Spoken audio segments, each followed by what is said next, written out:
할렐루야. 반갑습니다. 오늘 아레오바고 신앙포럼 종교개혁 두 번째 시간, 오늘은 종교개혁의 회심의 역사에 대해서 오늘 좀 진행하도록 하겠습니다. 우리가 이 지난주에는 좀 길게 했죠. 이거 좀 이렇게 여러 가지 설명이 좀 길었었는데요. 이번에 종교개혁을 이렇게 준비하면서 첫 번째는 뭐 종교개혁의 어떤 역사적인 이야기도 중요하지만 또 우리의 믿음도 끊임없이 개혁돼야 됩니다. 그래서 지난주에는 이 성경의 정경화의 과정에 대해서 좀 말씀을 드렸어요. 왜냐하면 이 종교의 역사만을 우리가 아는 것보다 하나님의 말씀이 어떻게 우리 손에 들어왔는지, 또 하나님의 말씀이 어떻게 살아서 어떻게 보면 개혁된 거거든요. 끊임없이 다양한 언어와 문명과 만나면서 이 시대에 어떻게 우리 하나님의 말씀이 손에 들어야 하는지, 그게 사실 이 개혁의 시작입니다. 그래서 정경에 대한 말씀을 드렸고요. 오늘은 두 번째로 이제 이 종교개혁의 중심이라고 할 수 있는 종교개혁에 대한 이야기를 통해서 이 우리 시대에 어떻게 이 종교개혁 시대가 우리의 믿음으로 연결되는지를 한번 좀 공부해 보도록 하겠습니다. 이제 오늘은 그 하나님의 역사에 대한 이야기를 좀 이렇게 드리고자 하는데요.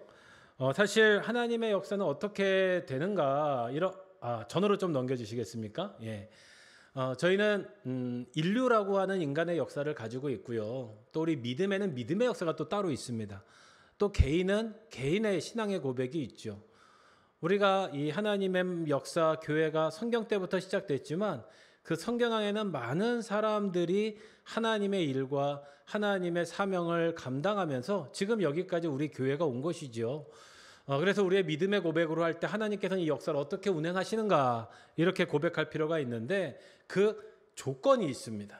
이 성경에 보면, 또 기독교의 역사를 보면 하나님은 역사를 어떻게 진행하시는가, 하나님이 정권적으로 기계처럼 막 움직이시는 게 아니라 가장 중요한 것은 준비된 때가 있다고 하는 거예요. 그러니까 이 하나님은 이 인류를 만드시고 이 이스라엘 역사, 구약뿐만 아니라 신약, 또 예수 그리스도를 통해서 교회의 역사, 이거를 그냥 아무 때나 아무 생각 없이 시작하신 게 아니라 이 하나님의 창조 세계에 준비 과정이 있다는 거예요. 여러 가지 진통도 있고 갈등도 있고 때로는 무지도 있었고, 그럼에도 하나님은 하나하나 준비하시는 시간, 하나님의 시간, 카이로스라는, 또 이 오이코스라고 하는 이 인류의 시간 안에서 일을 행하십니다. 우리는 다 이해할 수 없어요. 하지만 지금도 하나님이 준비된 때라고 하는 거예요. 그래서 이 준비된 때에 와서 하나님의 역사가 시작이 된다. 또 한 가지는 준비된 이 상황, 역사의 문화라는 게 있습니다. 말씀드렸지만 하나님도 그냥 일하시는 게 아니라 준비된 문화와 함께 일하셨어요. 대표적으로는 문명이 그렇습니다. 우리가 지중해, 왜 예수님께서 왜 지중해의 그 조그만 땅 속에서 하나님이 역사를 시작하셨는가? 거기는 이 인류의 최초의 문명, 여러 가지 문명의 교착점이거든요. 이 지중해라고 하는 것이 메소포타미아, 이집트, 저 멀리는 안덱산드리아, 아시아까지 이르는 그 종착점, 그 준비된 문화가 있었다는 거예요. 문화가 있었다는 것은 언어가 있고 글자가 있고 우리 인간이 의식을 가졌다. 하나님을 이제 표현하고 남길 수 있다라는 거예요. 그래서 이 준비된 문화 속에서 하나님은 역사하십니다. 지금도 마찬가지고요. 그리고 가장 중요한 건 준비된 사람이 있다는 거예요. 우리가 개인적으로 하나님 믿고 믿음으로 거듭난 게 개인의 감사지만 사실 우리는 이것 또한 하나님이 무엇인가 사용하시기 위해서 주신 거라는, 준비된 사람이 있다. 사실 이거는 선택의 영역이에요. 모두에게 열려있고 소명이 될 수 있죠. 그래서 하나님은 준비된 시간과 문화와 사람이 있을 때 하나님의 역사를 이루어 가셨습니다. 그건 지금도 마찬가지입니다. 자, 그래서 우리가 이 하나님의 역사를 좀 우리 인류의 그런 문화와 이제는 이 많은 역사를 통해서 좀 검증할 수 있잖아요. 그래서 우리가 500년 주기설이라고 있습니다. 이거는 딱딱 500년이 아니라 이런 준비된 때와 준비된 문화와 이 인간의 삶이 이 한 세기에 한 500년 비슷한 시기에 한 번씩 이렇게 전환점을 맞더라라고 하는 거예요. 몇 가지 조금 성경을 보면 BC는 비파 크리스트, 그러니까 기원 전이라고 얘기하죠. 우리 성경에 이제 문명적으로는 이 기원전 2000년부터 시작입니다. 그래서 기원전 한 1000년부터 2000년부터 1500년, 이 500년 동안에 가장 중요한 이스라엘의 원역사가 나타나는데 그게 뭐냐? 아브라함이에요. 그리고 이스라엘의 기억, 출애굽의 기억, 가나안의 입주, 이게 한 500년 정도의 구약의 큰 원역사의 기둥을 이루고 있다. 여러분, 두 번째로 이 BC 한 1500년부터 1000년까지, 거기도 한 500년이죠. 여기도 아주 중요한 그 하나님의 역사의 줄기가 있죠. 바로 뭐예요? 가나안의 입중에서 왕정의 시대가 시작해요. 사울과 다윗과 솔로몬 초기까지. 한 500년경에 이제 그들이 가나안 땅에서 하나님의 율법을 실현할 수 있는 시기. 이게 한 500년 정도 됩니다. 그 다음에 우리 BC 1000년부터 500년, 여러분 이건 뭐예요? 왕정에서부터 남북이 분열돼 버리는 거예요. 어떻게 보면 하나님의 또 다른 심판의 시기죠. 포로 시기. 왕들이 갈라지고 우상을 숭배하고 또 솔로몬 후기부터 르호보암, 여로보암을 위해서 남북이 갈라져서 이 500년 동안 이 남북 분열 시대를 맞게 돼요. 거의 한 500년 주기로 이렇게 움직인다는 것이죠. 사실 그 다음부터는 성경에도 암흑기라는 게 있는데 이 기원전 500년부터 이 영년까지는 포로의 귀환, 그 다음에 메시아 대망, 이제 예수님을 준비하는 어둠의 시기가 들어와요.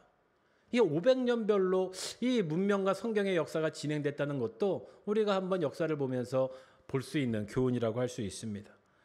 여러분, 그 AD도 마찬가지입니다. 이 아노 도미니, 우리와 예수님의 시간이다라는 뜻인데 우리의 주님의 해라는 뜻이죠. 이제 예수님의 탄생 이후를 우리는 기원 후라고 말합니다. 여러분, AD 1년부터 500년, 이게 뭐예요? 초대교회 시기예요. 예수님을 통해서 또 바울로 교회가 시작되고 교회가 이 원역사, 초대교회의 역사를 확립하는 시기, 교리라든지 말씀이라든지 뭐 이단과의 논쟁이라든지, 물론 이때 중세시대에 교회가 국교화는 됐습니다. 하지만 이 500년의 기간 동안에 이 성경의 지금의 기독교의 아주 원역사를 만드는 소중한 시간이 500년 단위로 볼 수 있습니다. 여러분, AD 500년부터 그럼 1000년까지는 뭐였냐? 중세교회 시대예요. 500년. 그래서 사실은 이건 1500년까지 한 1000년간의 시간인데 이때는 중세교회의 이 라틴 로마와 이 서방 교회가 분리되는, 첫 번째로 교회가 분리되는 역사가 이때 있습니다. 우리가 말하는 카톨릭과 동방 정교회, 이 시기예요. 이때는 많은 교리적인 갈등과 분열이 일어납니다. 여기서 십자군 전쟁이 시작이 돼요. 중세 암흑기를 가장 핵심에 두고 있는 것이죠. 그 다음에 AD 1000년부터 1500년은 이 중세 중기부터 후기, 종교개혁 전까지입니다. 그래서 이때는 가장 암흑기입니다. 이제는 이슬람과의 가장 큰 갈등, 어떻게 보면 지금의 종교에 재편되는 시기라고 볼 수 있어요. 그리고 1500년부터 2000년, 지금 근대, 지금 이제 2024년이잖아요. 아마 이때도 지금도 여전히 우리는 개혁적인 시대에 살고 있어요. 이건 근대, 현대를 말합니다. 여러분, 이때부터 종교개혁, 기독교가 이제 카톨릭과 개신교, 프로테스탄트가 분열된 시기, 그리고 지금까지 한 500년의 지금은 마지막에, 저는 개인적으로 이 역사를 공부하면서 지금이 마지막 때를 또 새로운 거를 준비할 때가 아닌가, 역사적으로. 그래서 우리가 이 하나님의 시간과 인간의 시간을 우리가 역사적으로 이렇게 하나님의 준비된 역사 가운데 볼 수 있다는 것이죠. 저는 개인적으로 이거를 그냥 역사 공부보다는 저는 회심으로 조금 분리를 했습니다. 이거는 이제 제가 논문으로 쓴 거고요. 제가 이 회심 연구를 했을 때 궁금해 보니까 이 하나님의 역사는 물론 경제, 문화, 세상, 또 여러 가지 과학, 이성, 철학 이런 것들이 들어왔지만 결국은 회심에 의해서 변화됐다고 생각이 되더라고요. 종교개혁자들, 또 많은 교부들, 또 어거스틴, 초대교회, 여러분 거기에 보면 결국은 우리가 눈으로 볼 땐 역사지만 하나님께서는 준비된 때와 문화와 사람이 뭐냐? 결국은 변화되는 시기가 있다는 거예요. 회심을 통해서 종교가 아주 또 여러 가지 이 흥망과 성쇠를 함께 왔다. 온전한 회심을 통해서 다시 부흥했고 회심이 왜곡되면서 쇠퇴하고 타락하기도 했다. 그래서 저는 이 논문을 쓸 때 여기에 좀 중점을 둬서 이번 기회에 한번 다는 아니지만 이 회심을 통해서 우리가 이 종교개혁의 역사를 한번 바라볼 수 있지 않을까? 좀 이런 생각이 들었습니다. 여러분, 회심으로 종교개혁도 똑같습니다. 종말론적 회심기가 아까 말했듯이 BC 한 박해와 5년, 그래서 저는 이 회심으로 종교개혁을 이제 신약 시대부터 배는데 한 500년까지의 역사가 이 종말론적 회심기다, 이렇게 좀 정의를 했습니다. 이건 뭐냐면 그 당시에 기독교인들은 예수님이 다시 오신다는 게 아주 뼈저리게 느끼고 있었어요. 메시아 대망. 그러니까 그 메시아, 다시 오실 예수님을 믿기 때문에 그들은 어찌 보면 모여서 기도하고 교회에 믿음의 기초를 세웠던 것입니다. 성찬을 하고 성례를 하고 모든 재산을 바치면서 교회의 기틀을 만들었어요. 근데 이 예수님이 우리의 삶이 다하도록 오시지 않는 거예요. 이 메시아가 지연되는 거죠. 그래서 그분 안에 역사의 중간에 이 기독교 공의라고 하는 콘스탄티노플 황제가 기독교를 공인하는 사건이 313년에 일어납니다. 이때부터 기독교는 제도화가 되기 시작해요. 그래서 이 종말론적인 회심기에는 처음에는 박해를 많이 받죠. 하지만 이 콘스탄틴 황제의 개종과 이 밀란 칙년 이후에는 이 기독교를 변증해야 될 시대가 온 거예요. 여러분, 이런 것 때문에 실제로 처음부터 이 종말론적 회심기 때 최초의 분열이 일어납니다. 원래 교회는 이 구약에서 신약으로도 1차 분열이 일어난 겁니다. 유대교에서 이제 분열이 시작이 된 거예요. 신약 시대 예수 그리스도의 유대교로부터의 분리가 우리 기독교입니다. 지금 이제 성경에 나와 있는 처음 교회의 기독교예요. 여러분, 이 종말론적 회심기에는 어떤 일들이 좀 중요하게 있었냐 아시겠지만, 이제는 박해받던 교회가 왕이 딱 국교를 인정해버리니까, 공인을 해버리니까 이제는 재산을 얻게 되고 마음대로 예배를 드릴 수 있게 되고 마음대로 세계 선교를 할 수 있는 거예요. 선교의 시대가 도래한 겁니다. 엄청난 사건이죠. 근데 이게 문제는 뭐냐? 이 초대교회의 어찌 보면 이 십자가의 고난, 이게 없어져 버린 거예요. 그럴 수 있죠. 편해진 거예요. 믿음의 야성이 또 없어진 거예요. 근데 또 콘스탄티노플 황제는 정치인이잖아요. 군인이에요. 전쟁을 일삼아요. 그러니까 여러 가지 그 사가를 보면 이 마지막 전쟁 때 황제가 꿈에서 십자가를 봐서, 여러분 지금 이 레오디리마 그런가요? 십자가 표시가 그거죠. 그걸로 가서 이긴 다음에 정복을 해서 하나님을 회심을 했기 때문에 사실 이때 기독교가 변질의 시대를 맞게 되는 거예요. 싸워서 이기는 전쟁이 돼버려요. 이게 십자군 전쟁까지 연결되는 거예요. 여러분, 근데 아시겠지만 이 콘스탄티누스 황제가 로마가 커지니까 그 넓은 땅을 지배를 못하잖아요. 그래서 어떤 중요한 일, 로마의 수도가 있었는데, 비잔틴, 라틴 문명이 발생한 곳이 있었는데 수도를 어디로 옮겨요? 콘스탄티노플, 지금 이스탄불, 옛날에 터키, 거기에 콘스탄티노플 도시를 세우고 거기로 수도를 이전해 버린 거예요. 그 황제가. 그러니까 어떻게 돼요? 교회가 로마, 동쪽에 로마의 교회가 하나 있고, 이 콘스탄티노플 형제가 330년에 서쪽으로 수도를 옮기면서 거기에 또 교회가 생긴 거예요. 여러분, 이걸 동서양의 분열이라고 그러는 거예요. 그러니까 교회가 두 개가 생긴 거야.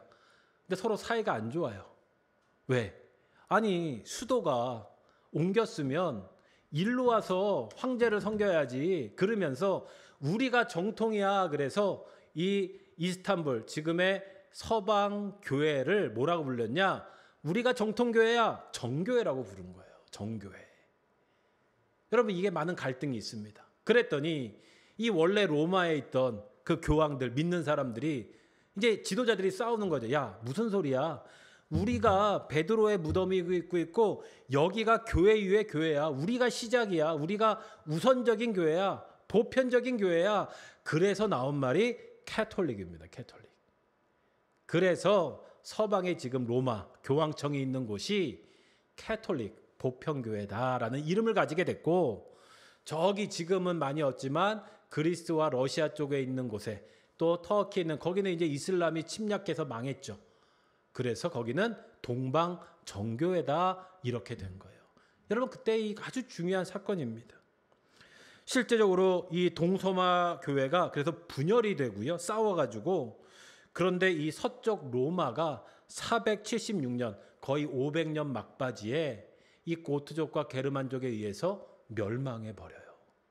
그게 로마의 역사입니다.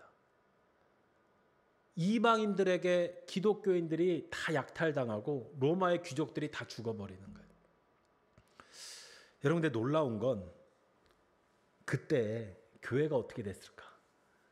그때 부흥하기 시작합니다. 또다시 야만인들이 문명을 딱 지배했는데 통치할 수가 없는 거예요. 왜? 지식이 없으니까. 문화가 없으니까. 그래서 뭘 하냐? 종교를 받아들여요. 엄청난 회심 사건들이 일어납니다. 그들은 평생 야만이 사는데 문명국에 들어오니까 이게 통치를 하려면 가장 먼저 앞서 있는 게 뭐냐? 종교인 거예요. 그러니까 교황하고 협약을 맺어요.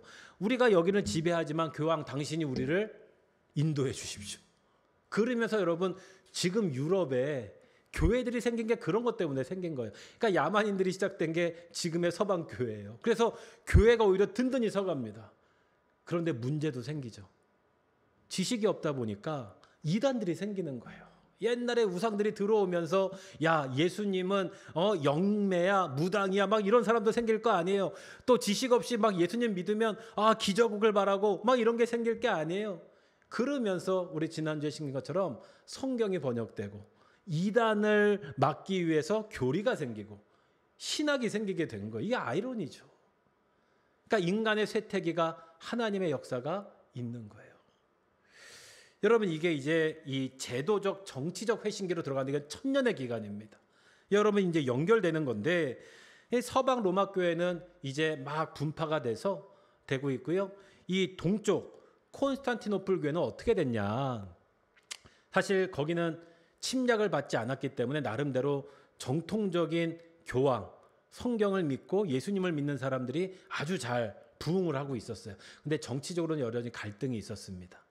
근데 아주 중요한 사건이 생기는데 1202년부터 4년까지 제4차 종교전쟁이 십자군 전쟁이 일어나는데 이게 이제 베네치아라고 하는 곳에서 시작이 되는데 많은 음모론이 있어요. 재밌는 이야기인데 십자군 전쟁은 여러분들 원래 이 이스라엘 군대들이 이슬람이 막 커지면서 예루살렘을 탈취하기 위해서 가는 전쟁이에요. 근데 어떤 일이 일어나냐?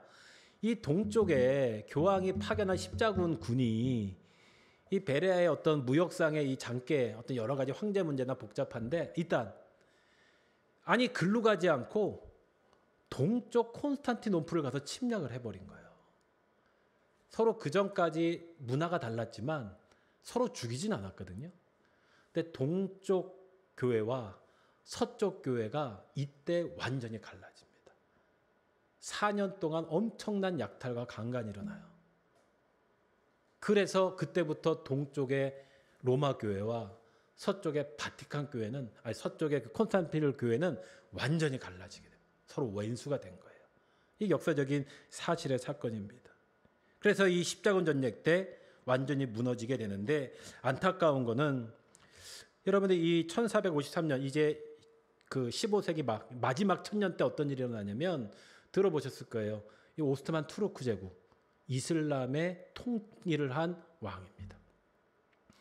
여러분 1453년에 서방 콘스탄티노플 교회가 이슬람에게 완전히 정복을 당합니다. 완전히 끝나버려요. 지금도 그래서 거기는 이슬람 사원이 되어 있습니다. 원래 그게 성전이었어요. 지금까지 이슬람이 지배를 하고 있습니다. 그러면 그 서방 정교회는 어떻게 됐느냐? 다 흩어졌어요. 그리고 그리스 정교회, 러시아 정교회 정도만 남아서 지금 명맥을 유지하고 있는 거예요. 여러분 이게 정치적 제도적 회심기의 역사적인 사실입니다. 여러분 이 안에서 많은 그런 교리들도 생기고 또 물론 교회가 타락했다고 그러지만 실질적으로 이 안에서 교회를 지키려고 하는 많은 수도 운동들 또 여러 가지 신앙 운동들 종교회의를 통해서 뭐 니케아 회의라든지 하나님의 사도신경이 준비가 되고 성경을 라틴어로 번역하고 이런 일들이 생기게 되는데 중요한 거는 교회가 타락했다는 것은 맞아요. 초대교회의 정신을 잊어버렸어요. 이미 수많은 전쟁, 또 갈등, 교황과 이 정치의 싸움, 부패할 대로 부패합니다. 서방에는 막 교회를 짓고 수도원에서는 많은 비리들이 일어나고요. 전쟁에서 약탈하고 십자군 전쟁. 성전은 더 머식하게 지고 왕하고 서로 협의하고 자기 자녀들을 막 집어넣고. 그래서 여러분 종교개혁이 시작이 된 거예요. 근데 가장 핵심적인 사건은 이미 부글부글 끓고 있었어요. 이건 교회가 아니다. 면죄부를 판재합니다. 왜냐하면 성전을 져야 되는데 돈은 없고 면죄부를 팔아가지고, 면죄부는 뭐냐면 네가 돈을 주면 죄를 사해 주겠다는 거예요. 그러니까 참다 이 군중들도 그런데 그 카톨릭 신부들 중에 이거 가만히 보면 되겠어요? 그때 불을 당긴 게 바로 루터 종교개혁이 일어납니다. 사실 이거는 대표자죠. 이미 많은 곳에서 종교개혁들이 일어나고 있었어요. 여러분 대표적으로 루터를 많이 들어봐요. 1517년에 10월 31일 자기가 섬기던 이 비텐베르트 앞에다가 95개의 반박문. 그러니까 카톨릭, 지금 이제 서방교회는 망했고 동방교회 이 비리를 딱 걸친 거예요. 원래 이 루터는 교회를 새로 교파를 만들 생각이 없었어요. 그냥 똑바로 좀 해. 카톨릭 너희 타락했어. 할 얘기 할 거야. 내가 믿음의 양심, 신앙의 양심으로 볼 땐 이 믿음은 하나님의 믿음이 아니야. 이걸 말한 거예요. 여러분 카톨릭에서 어떻게 됐겠어요? 난리가 났죠. 그래서 1521년에 이제 회의를 해가지고 이 회의가 한 5년 동안 이루어져요. 한 7년 동안. 처음에는 싸우기도 하고 갈등하기도 하고 협의하기도 하다가 마지막에는 이 1529년에는 완전히 루터를 파문합니다. 그러니까 루터가 어쩔 수 없이 싸우게 되죠. 반격하게 되잖아요. 이거를 프로테스탄트, 개신교란 뜻이 된 거예요. 이게 개혁교회입니다. 그래서 이 리포메이션의 개혁된 종교가 프로테스탄트, 우리는 개신교. 그러니까 원래 우리 해외에선 교회라고 그러면요 카톨릭을 말하는 거예요. 우리는 개신교입니다. 개신교. 그래서 루터가 이 프로테스탄트를 만들어서 결국은 그 당시에 이거를 따르는 사람들이 많았잖아요. 그 당시에 종교는, 유럽은 군주가 종교를 정합니다. 그럼 백성들은 그냥 믿어야 되는데 루터파 교회로 많이 간 거예요. 그러니까 이 카톨릭 입장에서 이거 당황스러운 거죠. 그래서 1555년에 이 아우그스부르크 종교 화해라고 그래서 루터교를 인정합니다. 어쩔 수 없이. 그때부터 많은 교황들이 이 지방의 그 지중의 지주들이 루터를 선택해서 독일부터 해서 덴마크 이 위쪽으로 루터파 개혁교회가 시작이 된 거예요. 이게 도화선이 된 건데 그 주위에 많은 회신가들이 또 나타나서 합니다. 여러분 여기 이 루터의 여러 가지 이야기가 있는데 그는 이 하나님의 회심 고백을 너무 많이 하거든요. 지금 하고 로마서를 통해서 회심을 경험했다고 그러는데 거듭난 경험이 없다면 하늘나라에 갈 수 없습니다. 또 하나님의 말씀을 다시 회복하길 원했어요. 신학자이기 때문에 모든 백성이 다 성경을 읽을 수 있도록 이 만인제사장절 같이 성경과 일치하는 모든 가르침은 설령 그것이 매일 기적을 나타낸다 해도 거부한다. 이미 카톨릭 교회는 하나님 말씀이 아니라 전통이 권위가 되어 있었어요. 성도들은 성경 안 읽혀야 돼. 아니다. 오직 말씀으로 구원을 받는다. 여기서 나온 거예요. 이게 개혁주의 정신이었어요. 여러분들 이게 루터가 이제 불을 딱 붙이니까 난리가 났죠. 대표적으로 우리가 3대 종교개혁자면 쯔빙겔레하고 칼빈을 얘기합니다. 쯔빙겔레는 아마 많이 못 들어보셨을 거예요. 칼빈은 많이 들어봤죠. 칼뱅, 장깔뱅. 저도 장씨니까 좀 영향이 있는데 그런 장이 아니라 그냥 칼뱅입니다. 칼빈, 존스 칼빈. 이 쯔빙겔레는 뭐냐, 스위스에 이 쯔빙겔레, 칼빈 둘 다 카톨릭 신부였겠죠. 관련해서 역사를 했던 분인데 취리에서 이 루터의 영향을 보고 한 1, 2년 뒤에 쯔빙글레도 동의하면서 이 스위스는 이제 다 군소도시였거든요. 쯔빙글레에서 설교를 하기 시작해요. 이 카톨릭 잘못됐다. 그러면서 2년 뒤에 67개의 반박문을 또 선언합니다.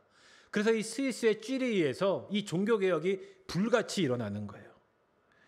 그래서 이 쯔빙글레를 통해서 1519년에 22년에 이제 67개조 신조가 발명이 됐고요.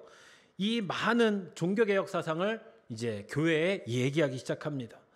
대표적으로 성만찬 같은 경우에요. 그 당시에 카톨릭에서는 성만찬은 화채설이라고 그래서 예수님의 살과 피인데 진짜 예수님의 살과 피로 오는 거예요. 그러니까 백성들은 그 당시에는 살과 피를 지금처럼 쳐다만 봅니다. 주지도 않는 거예요. 거룩하니까. 미개한 백성들이. 아니다. 이 성만찬은 예수님의 말씀으로 기념된 거다. 이런 데서 나오는 거예요. 그러니까 종교개혁자들은 공제설, 루터, 쩌뱅이는 기념, 또 영적 임재설 이런 것들을 다 해요. 또 하나 중요한 게 세례 문제예요. 유아세례. 여러분 저희도 지금 유아세례 주잖아요. 카톨릭은 중요한 게 믿음의 고백이 아니라 형식이기 때문에 무조건 유아세례를 받아야 돼요.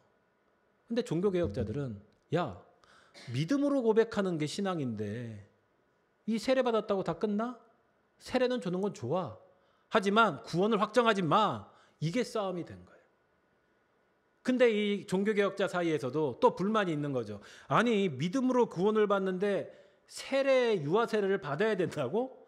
유아세례 없애. 다시 세례를 받아. 이게 제세례파예요. 그러다 보니까 제세례파는 뭐예요? 교회는 정치하고 상관하면 안 돼. 분리돼야 돼. 우리는 그냥 우리끼리 하나님 잘 믿어야 돼. 절대로 타협하면 안 돼. 그래서 분리주의가 된 거예요. 공동체 생활하고. 여러분 이게 회중교회의 시작이에요. 이 종교개혁 때 다 생긴 겁니다. 여러분 근데 이제 쯔빙글로도 정치를 했던 사람이기 때문에 제세례파들하고 많은 전쟁을 했지만 이 카톨릭이 이제 막 개혁교회들 공격하기 시작해요. 우리 47세 젊은 나이에 전쟁에서 죽게 됩니다. 여러분 이제 그 다음에 나타난 게 유명한 장 깔빈이에요. 이 사람은 원래 프랑스 사람인데 프랑스에서 카톨릭 개혁을 하다가 도망쳐요. 스위스 제네바로. 그리고 나서 종교개혁을 한 이 사람이 학자였어요. 엄청난 치밀하게 교리를 다시 만듭니다. 우리는 하나님을 경외하는 것과 동일하게 성경도 경외한다. 그래서 하나님의 말씀의 주권. 또 이 사람이 말한 게 직업도 하나님의 일이다. 민주주의의 시작이 여기서 시작이 돼요. 칼빈이 성경을 이 기독교 강요를 만든 겁니다. 뭐 예종론이라든지. 여러분 그래서 많은 유럽에 있는 신학자들이 칼빈한테 배우러 와요. 네덜란드, 벨기에 이런 데서 와가지고 자기네 나라에 가서 칼빈이 만든 장로회. 여러분 장로는 대의민주주의입니다. 장로회를 통해서 교회를 운영하는 거거든요. 그거를 배워가서 유럽의 개혁교회들을 만들어요. 그래서 장로교회가 유럽에 많이 생긴 거예요. 이게 칼빈의 종교개혁입니다. 여러분 이제 마지막으로 그러면 이 영국이 조금 특이합니다. 여러분 이 영국은 사실 아시겠지만 이제 여기도 이제 그 바이킹 야만인 나라였어요.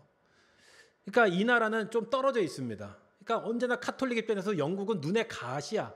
매 툭하면은 싸우러 오고 반란 일으키고 이러니까 여러분 근데 영국에서도 놀라운 게 하나님의 이 회심의 역사가 있었다는 거예요. 여러분 놀라운 거는 존 위클리프는 사실 루터보다 먼저 성경을 번역한 사람입니다. 이 사람이 영국에서 성경을 번역해요. 영어로. 이미 영국에서는 성경이 읽혀지고 있었어요. 놀라운 일이죠. 그런 일이 있었습니다. 그런데 이 루터의 막 종교개혁이 유럽에 퍼져나가니까 그 소식을 들은 사람이 누구냐? 헨리 8세예요. 영국은 이 신부나 목사가 종교개혁한 게 아니라 정치 대통령 헨리 8세. 근데 헨리 8세가 여러분 아시겠지만 이혼을 해요. 그래서 로마 카톨릭 가서 승인을 받으려고. 그때는 왕이 돼 승인을 받아야 되니까. 너 이혼해서 너 왕 안 시켜. 그러니까 헨리 8세가 화가 나가지고 야 그래? 그러면 나 안 해. 내가 영국의 교황이 될 거야. 내가 수장이야. 그래서 수장령을 발표해버린 거예요. 종교개혁 시기에. 그게 영국의 국교의 성공회가 된 겁니다. 이해하시겠죠? 이건 얼마나 황당한 일이에요.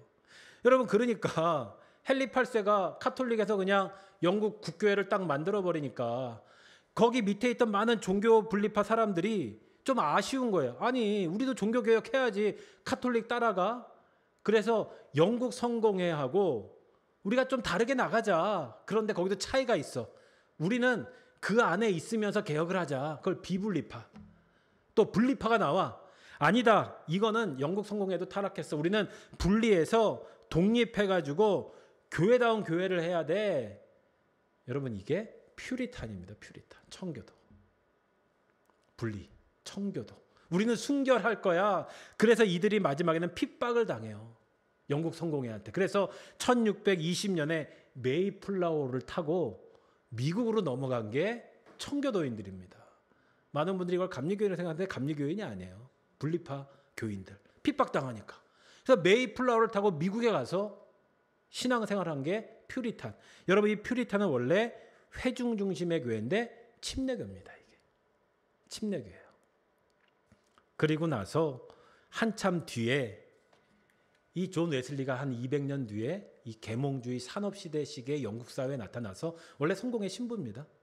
이분이 다시 영국의 영적 부흥운동을 일으키면서 이분들의 일부가 다시 미국으로 와서 미국의 감리교회가 되게 부흥하게 된 거예요.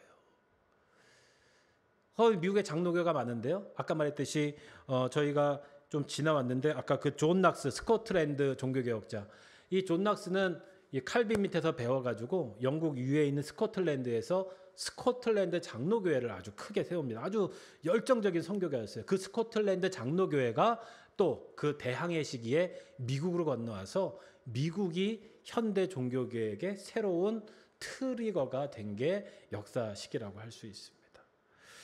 여러분, 제가 뭐 빨리 했지만 뭐 이 정도가 어떤 흐름인데 오늘 좀 말씀을 정리하면서 여러분, 이 종교개혁의 역사를 보면 그냥 역사 지나간 거 과거의 일 이렇게도 볼 수 있지만 저는 이 중간중간에 하나님의 준비된 그 회심의 역사가 보이더라고요.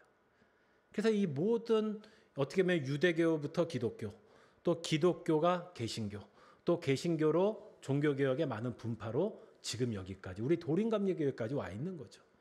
그런데 이거를 뚫고 있는 종교개혁의 회심의 이 엑기스가 여기서 나오게 됩니다. 그게 바로 뭐냐면 종교개혁의 신앙 고백이에요. 결국 회심자들을 통해서 그들은 개혁하려고 그러거나 교파를 만들거나 이런 사람 별로 없어요. 하나님께 돌아가자. 근데 그들의 믿음이 아주 비슷해요. 다시 하나님의 말씀을 회복하는 내용들이 많아. 그래서 우리는 몇 가지의 이 회심의 원리들을 여기서 발견하게 되는 거예요. 첫 번째로 오직, 이건 읽어볼까요? 자, 시작. 제목만 시작. 오직 그리스도, 솔라 크리투스. 야, 이게 하나님 예수 그리스도가 우리 기독교의 핵심이고 원역사다. 모든 인간은 죄로 인해 참된 생명력을 잃은 절대적인 절망의 상태, 죄의 종노릇하고 있으며 현세에도 하나님의 진노를 받지만 사후의 심판에서 죄에 대한 대가로 형벌을 받는다. 이런 상태에서 인간은 스스로 벗어날 능력이 없다. 구원의 유일한 길은 십자가에서 창생의 죄값을 다 받고 억조 창생의 죄값을 다 받고 하나님의 애를 완전히 잃은 예수 그리스도의 공효를 덧입는 것뿐이다. 이게 종교개혁 때 나온 예수 그리스도 중심의 믿음, 우리가 찾아야 될 믿음. 여러분, 두 번째 많이 읽어보셨죠? 한번 읽어볼까요? 자, 시작. 오직 믿음이다. 이게 여기서 나온 거예요. 솔라 피데. 종교개혁들은 다 이거를 외쳤어요. 하나님이 내리시는 구원의 은혜는 오직 믿음을 통해서 받을 뿐이지 다른 어떤 것이 요구되지 않는다. 여러분, 이걸 가지고 마음대로 살고 믿음만 있어, 이게 아니에요. 지금 카톨릭의 이 행위 구원에 대해 반동으로 믿음이 나온 거예요. 선행이 필요하죠. 근데 거기에 반동을 통해서 믿음을 가지면 선행도 따라오게 된다는 개념이에요. 이걸 잘못 해석하면 되게 위험한 구원파가 될 수 있어요. 오직 믿음이 여기서 나온 거예요. 세 번째 뭐가 나와요? 읽어볼까요? 시작. 오직 은혜다. 이것은 예수 그리스도의 공효를 덧입혀 주는 것은 전적인 하나님의 선물로서 하나님의 인간적인 조건을 찾는 것이 아니라 믿음 역시 하나님의 통로를 역하고 은혜이고 대가로 구원받지는 않는다. 그래서 다시 이 카톨릭의 반동에서 오직 은혜라고 하는 고백을 이제 회심의 경험으로 하게 됩니다. 네 번째 중요하죠? 읽어볼까요? 시작. 오직 성경이다. 성경의 유일하신 하나님의 영광으로 쓴 또 명료하고, 여기서 중요한 건 해석이 가능하다고 써 있어요. 번역도 번역한다. 그리고 기독교의 전통은 오직 성경의 권위 아래 있다. 여러분, 이걸 이미 종교개혁 시대 때 말하고 있는 겁니다. 마지막으로 오직 하나님께 영광. 하나님은 만인에게 제사장적인 역할을 주셨다. 성직자만 있는 게 아니라, 하이라케가 아니라 모든 영광은 하나님께서, 모든 백성이 함께, 가난한 자나 병든 자나 모두가 하나님 앞에 세워지는 것이다. 여러분 이런 다 회심 고백을 통해서 기독교 역사가 2000년 동안 이어진 거예요. 지금까지. 마지막으로 이 어거스틴 주교죠. 믿음은 우리가 보지 못하는 것을 믿는 것이다. 이 믿음에 대한 사항은 우리가 믿는 것을 보게 되는 것이다. 여러분 우리가 역사를 공부하다 보면 역사가 타락되고 또 우리 교회가 실패하고 또 오염됐던 적도 있습니다. 물론 회개도 해야 되고 또 지금의 우리 교회를 분석하기 위해서는 과거를 봐야 되고 하지만 그 속에서 끊임없이 올바른 하나님의 회심의 역사를 통해서 예수님을 만나고 구원의 역사를 이룬 힘들이 있었다는 거예요. 여러분 이게 바로 회심의 종교 개혁이다. 이제 우리가 이걸 배우면서도 지금 우리가 이 땅의 교회가 어떻게 왔는지 뭐 공부를 하는 것이 아니라 우리의 믿음을 다시 이 예수 그리스도의 종교 개혁의 회심의 원리를 고백하면서 승리하시는 여러분 되시기를 축원하며 오늘 강의를 마치도록 하겠습니다. 감사합니다.